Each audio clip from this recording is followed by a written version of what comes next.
So we're sort of almost in the chart, but at number Chateau Blue Nun 1983, Sister Midnight is a new entry. Kinder Stolen says, saw this tonight.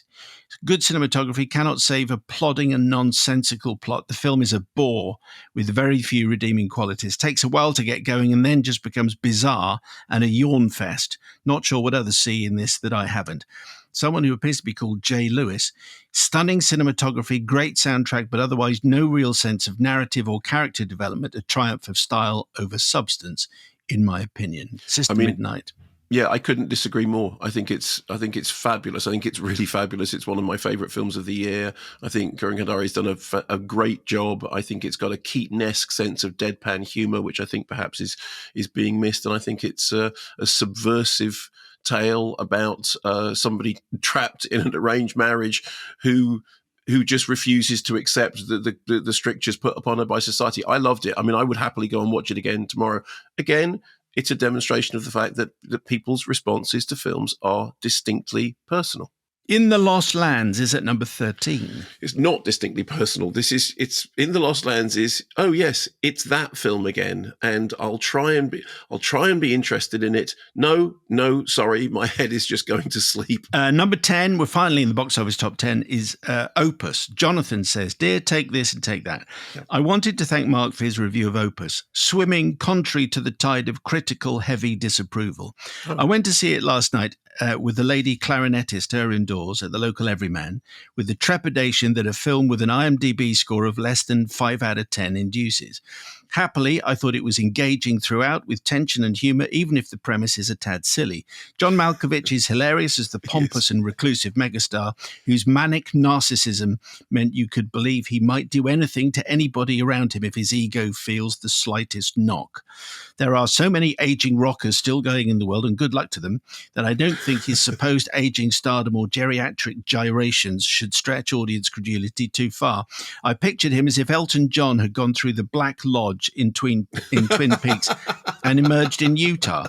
For Friday night entertainment, it should rank as one of those solid 3.5 out of 5-star films. Wishing you both fine weekend. Jonathan on Opus at number 10. Yeah, I love the idea that basically what he's playing is Elton John having gone through the lodge at Twin Peaks. That's fantastic. I mean, I think the key thing is the casting and performance of John Malkovich is utterly preposterous. And that, for me, is why it worked, because it was completely ludicrous, which that character has to be. But as I said, just before the film started, I said, I'm looking forward to this. And a friend of mine said, really? Have you seen the reviews? I said, no, because I didn't read the reviews in advance. And then I surprisingly enjoyed it. I didn't know that that had continued to be a critical, but I enjoyed it much more than I thought, not least because the Malkovich thing was so ridiculous. Number 9 is The Monkey. Again, this is the thing about comedy and horror. If it strikes a chord with you, I think The Monkey is great. We had a couple of people write in who didn't like it at all because I think they didn't get the register of it. Incidentally, that's not a criticism. If you don't get a film's register, it's not a criticism of you. The film isn't working for you, and heaven knows I have a tin ear for comedy. But I really enjoyed The Monkey, and I laughed at the gory gags, and I thought it was a superior adaptation. I like the director very much.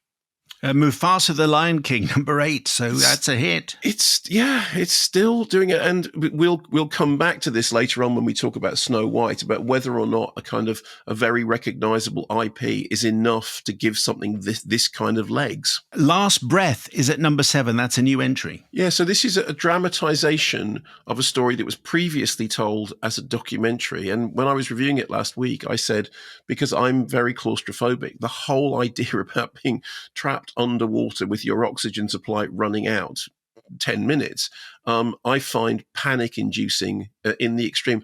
I wasn't sure whether it needed to be dramatized because the documentary told the story pretty well, but clearly it is working to some extent with an audience. Dogman is at number 6, doing very well, and I'm very pleased that the producer made me go and see it because I was going to give it a swerve. I'm very glad I didn't. Captain America: Brave New World is at number 5. And as we say every week, was there a worse time for a film to be out there under the banner of Captain America will save everything? UK's number 4 is Marching Powder. Number 3 is Black Bag. The new Steven Soderbergh, hot on the heels of the other new Steven Soderbergh, which was only a few weeks ago. And it's almost like a chamber drama, but it happens to be a spy thriller, an espionage story about people, as with all the great espionage stories, about people lying to each other in rooms, and I enjoyed it. I thought it was, it's preposterous and it doesn't make any real sense, but as a kind of genre exercise, it was very tactile and enjoyable. Someone who appears to be called Geo Fawn says, as if Agatha Christie had reworked Tinker Tailor Soldier Spy, and I think the term exercise describes the film very well. I had the same feeling with Presence. I haven't seen the film, so I don't actually understand this. That's the one before, which was literally like 6 weeks ago. It's an email from Zoe. I'm going to bail out of this halfway through because I think it's a bit spoiler-tastic. But anyway, Zoe says, this movie was just okay. The anticlimactic ending undermines and unravels all of the efforts made in the first act. It was rushed, poorly written, and ham-fisted. You just spent all of this effort convincing the audience that Fassbender is this elite-level master spy of whom all of his colleagues are aware, and yet the mole, who simply confesses and cracks under pressure like some 1950s Bond villain, couldn't conceive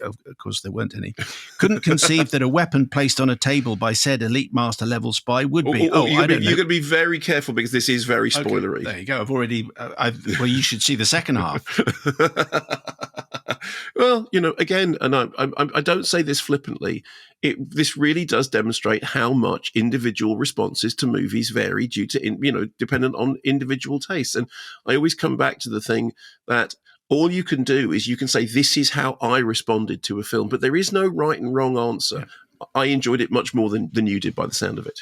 So thank you. Yeah. So if you're going to send us stuff, if it involves giving away large chunks of the movie, best save yourself some time, I would think. So thank you. Bridget Jones, Mad About the Boy, is at number 2. All over the place, structurally scrappy. I mean, a complete mess of a film, but I laughed, I cried, and that's what I wanted. And the UK's number 1 is Mickey 17.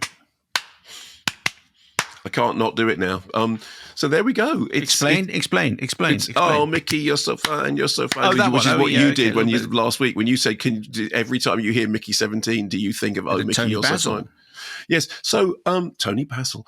So I enjoyed it. I thought that it was unlikely to really strike a chord with an audience because, as with the best of Bong Joon-ho stuff, it's so genre twisty that you go, sorry, which genre are we in at the moment? But delighted to see that it's hanging on in there in the number 1 spot, and good because, I mean, Bong Joon-ho is a really exciting director. Of course, pretty much everybody I think who listens to this show will have gone to see Parasite. This isn't Parasite. This is like The Host. It's or Okja, which of course is the other Bong Joon-ho creature feature, which is very significant. But I'm really pleased this has done well.